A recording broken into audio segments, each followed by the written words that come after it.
Good afternoon. My name is Folk. A friend of Alan's at church. The same as his friends who spoke before me yesterday and the day before. I share those fond memories of the kind of man that Alan was. He was loving and kind, humble, full of life. Alan was a great leader, both in good characters and the way he gives guidance. He's a strong believer in Christ and in his teaching. We could see it in the way that he lived his life and the way he related to us all. It was always with kindness and love, ready to reach out to help. Aside from those, to me, Alan is thoughtful, even in small little things. I came to AIT Christian Fellowship in 1992, not as a student. So I only came on Sunday morning to listen to the message. One day, Alan invited me and a few girls for dinner at his place, and Laila and Mama would prepare the best meal for us and entertain us with kind conversation.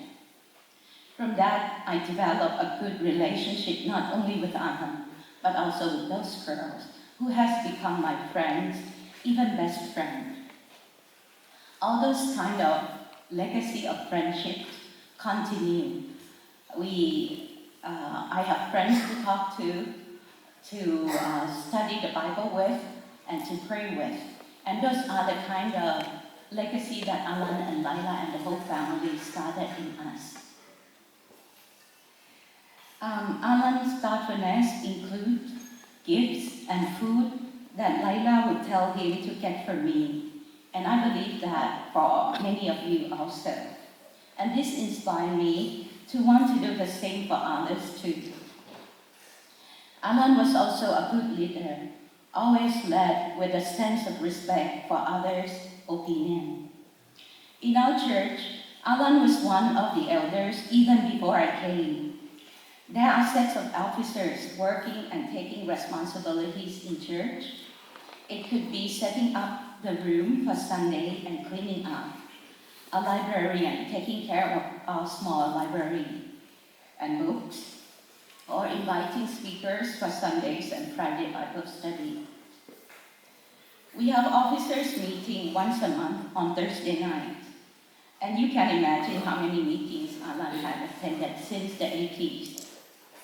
He always listened to ideas from new and old officers, helped with wise and kind suggestions, but always respect the idea of the person in charge. And if there seemed to be some disagreement, he was always our peacemaker to step in and help. I always admire his way of dealing with problems with good principle and integrity, and with words of wisdom, which I believe he thought it from God.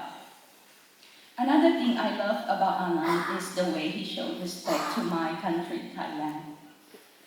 He always said things that made me see and appreciate my country more. When Alan led us in prayer, he always praised God for what he had done in our life. One of the praise items is for Thailand, that we all could get together freely to worship.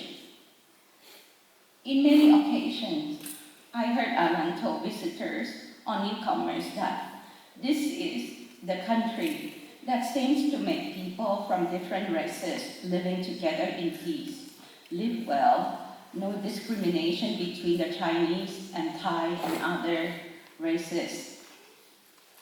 Alan was very understanding to our feelings. When our late king passed away, I saw Alan and the whole family wearing black.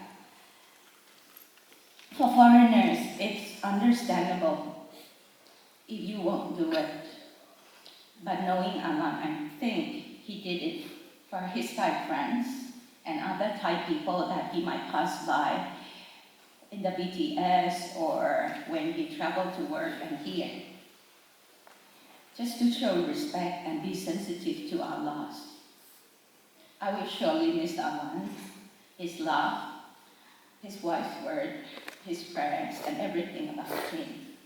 And when things is not so easy and hectic, many of us would really need time to process and mourn, but I know that I would have so many people to share this grief, and eventually we would really share and celebrate his life too. Thank you.